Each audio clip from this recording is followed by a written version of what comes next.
Assalamualaikum warahmatullahi wabarakatuh. Alhamdulillahirabbil alamin wassalatu wassalamu ala asrafil anbiya'i wal mursalin wa ala alihi washabihi ajmain. Amma ba'du. Yang pertama-tama dan langkah paling utama marilah kita panjatkan puji serta syukur kita atas kehadirat Allah Subhanahu wa taala yang mana Allah telah memberi kita sehat badan, sehat pikiran. Dan tak lupa pula salawat bertangkaikan salam kita sampaikan kepada pangkuan Nabi kita Nabi Muhammad sallallahu alaihi wasallam yang mana Nabi Muhammad telah membawa kita dari alam kebodohan menuju kepada alam yang berilmu pengetahuan seperti yang kita rasakan pada saat yang berbahagia ini. Dari kelompok 6 ingin menjelaskan sedikit tentang strategi pembelajaran peningkatan kemampuan berpikir atau SPPKB dalam pembelajaran SKI, yang mana strategi pembelajaran peningkatan kemampuan berpikir dapat diterapkan dalam pembelajaran sejarah kebudayaan Islam untuk membantu siswa mengembangkan kemampuan berpikir kritis, analisis, dan relaktif. Berikut adalah beberapa strategi yang dapat kita terapkan. Yang pertama, kelompok diskusi. Yang kedua, studi kasus. Yang ketiga, simulasi. Yang keempat, proyek penelitian. Yang kelima, permainan edukatif. Yang keenam, penggunaan sumber multimedia. Adapun diskusi kelompok adalah dibagi siswa itu menjadi kelompok kecil dan berikan topik yang relevan dengan sejarah kebudayaan Islam. Minta mereka untuk berdiskusi, minta mereka bertukar pendapat dan mencari solusi atas pertanyaan atau masalah yang diberikan. Yang kedua, studi kasus ialah berikan studi kasus yang berkaitan dengan sejarah kebudayaan Islam. Ajak siswa menganalisis kasus tersebut, mengidentifikasi faktor-faktor yang mempengaruhi serta mengevaluasi dampaknya dalam konteks sejarah dan kebudayaan Islam. Yang ketiga, simulasi. Gunakan simulasi untuk membantu siswa memahami situasi sejarah kebudayaan Islam dengan lebih mendalam. Misalnya, minta siswa untuk berperan sebagai tokoh sejarah atau melibatkan diri dalam peristiwa sejarah tertentu. Yang keempat, proyek penelitian. Berikan proyek penelitian kepada siswa untuk menggali informasi tentang sejarah kebudayaan Islam. Biarkan mereka memilih topik yang menarik minat mereka, lalu pandu mereka dalam mengumpulkan data. Yang kelima, permainan edukatif. Gunakan permainan atau aktivitas yang menantang dan menghibur untuk mengajar konsep-konsep sejarah kebudayaan Islam. Yang keenam, penggunaan sumber multimedia. Manfaatkan sumber-sumber multimedia seperti video, audio, atau gambar untuk menyajikan informasi tentang sejarah kebudayaan Islam. Hal ini membantu memperkaya pengalaman belajar siswa dan merangsang kemampuan visualisasi serta kemampuan analitis. Selanjutnya akan dijelaskan oleh rekan saya, yaitu Mahramiko. Selanjutnya saya akan melanjutkan penjelasan dari Saudara Sahlan. Saya akan menjelaskan tentang penerapan strategi pembelajaran peningkatan kemampuan berpikir yang disingkat dengan SPBKB dalam pembelajaran sejarah kebudayaan Islam. Dapat dilakukan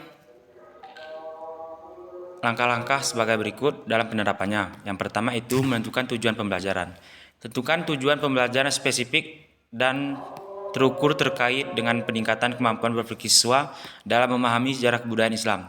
Misalnya, meningkatkan kemampuan siswa dalam menganalisis, menginterpretasi, atau menyintesis informasi historis. Kemudian, menggunakan pendekatan pembelajaran aktif. Gunakan pendekatan pembelajaran yang mendorong siswa untuk aktif terlibat dalam proses pembelajaran. Contohnya, dapat menggunakan pendekatan pembelajaran kooperatif, diskusi kelompok, atau proyek berbasis masalah yang melibatkan siswa dalam mencari, menganalisis, dan mempresentasikan informasi sejarah kebudayaan Islam. Adapun langkah yang ketiga itu menggunakan sumber belajar yang bervariasi. Sediakan sumber belajar yang beragam seperti buku teks, artikel, dokumen sejarah, video, gambar, atau sumber-sumber digital lainnya. Hal ini akan membantu siswa untuk mendapatkan pemahaman yang lebih komprehensif tentang sejarah kebudayaan Islam. Adapun langkah yang selanjutnya itu mengembangkan pertanyaan pembelajaran yang memicu berpikir kritis. Buat pertanyaan-pertanyaan yang merangsang siswa untuk berpikir kritis dan menganalisis informasi yang mereka terima. Pertanyaan-pertanyaan tersebut dapat berupa pertanyaan terbuka, pertanyaan membandingkan, atau pertanyaan yang meminta siswa untuk memberikan argumen berdasarkan fakta sejarah. Adapun langkah yang selanjutnya itu mendorong diskusi dan kolaborasi. Berikan kesempatan kepada siswa untuk berdiskusi dan berkolaborasi dengan sesama mereka dalam menggali pemahaman tentang sejarah kebudayaan Islam.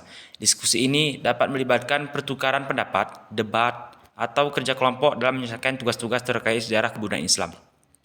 Adapun langkah yang selanjutnya itu memberikan umpan balik yang konstruktif. Berikan umpan balik yang konstruktif kepada siswa mengenai kualitas pemikiran mereka. Fokuskan pada penguatan kemampuan berpikir yang baik dan berikan saran perbaikan jika diperlukan. Umpan balik ini dapat diberikan secara lisan maupun tulisan. Adapun langkah selanjutnya itu menyediakan kesempatan refleksi. Berikan waktu bagi siswa untuk merenungkan proses pembelajaran mereka. Mintalah mereka untuk merefleksikan pemahaman mereka, memajukan yang telah dicapai, serta strategi belajar yang efektif yang telah mereka gunakan. Adapun langkah yang terakhir yaitu menggunakan teknologi pendukung.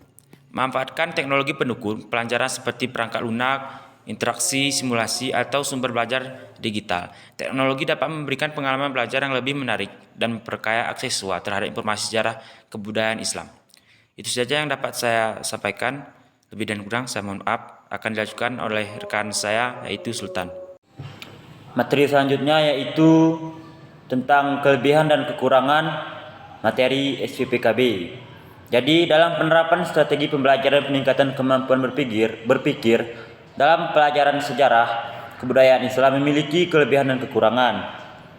Adapun kelebihan dari SPPKB adalah yang pertama, peningkatan kemampuan berpikir. SPPKB mendorong siswa untuk berpikir secara kritis, analitis, dan kreatif. Mereka diajak untuk menggali informasi, menganalisis fakta sejarah, dan menghubungkannya dengan konteks budaya Islam. Kedua, pembelajaran aktif dan partisipatif.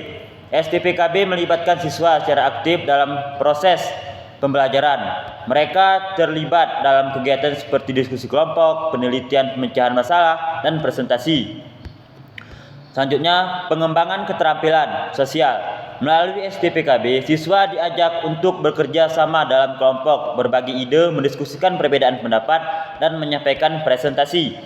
Selanjutnya, pemberdayaan siswa. STPKB memberi siswa kesempatan untuk mengambil peran aktif dalam proses pembelajaran. Mereka dapat mengatur jalannya pembelajaran, mengidentifikasi topik yang menarik bagi mereka, dan mengeksplorasi informasi lebih lanjut sesuai minat mereka. Selanjutnya, kekurangan SPPKB dalam pembelajaran sejarah kebudayaan Islam. Waktu yang diperlukan. Pertama, waktu yang diperlukan. Implementasi SPPKB membutuhkan waktu yang cukup untuk melibatkan siswa dalam kegiatan yang lebih mendalam. Ini bisa menjadi tantangan dalam kurikulum yang padat atau ketika ada tekanan untuk menyelesaikan materi pelajaran tertentu dalam waktu yang terbatas. Kurangnya fokus pada aspek hafalan, yaitu sejarah kebudayaan Islam mungkin melibatkan sejumlah informasi dan detail yang perlu dihafal, seperti nama-nama tokoh atau peristiwa penting. Kekurangan yang ketiga, pengelompokan siswa yang tidak seimbang. Dalam SPPKB, siswa sering ditempatkan dalam kelompok untuk bekerja secara kolaboratif. Namun, ini dapat menyebabkan ketidakseimbangan dalam keaktifan dan kontribusi antar anggota kelompok. Beberapa siswa mungkin lebih dominan atau pasif dalam berkontribusi yang dapat mempengaruhi keadilan sesama siswa tersebut. Sekian presentasi PowerPoint dari kelompok 4 yang beranggotakan 3 orang. Yang pertama Sahlan, saya sendiri Jumali Sultan, dan Maharamiko. Kami akhiri, wabillahi taufiq wal hidayah. Assalamualaikum warahmatullahi wabarakatuh.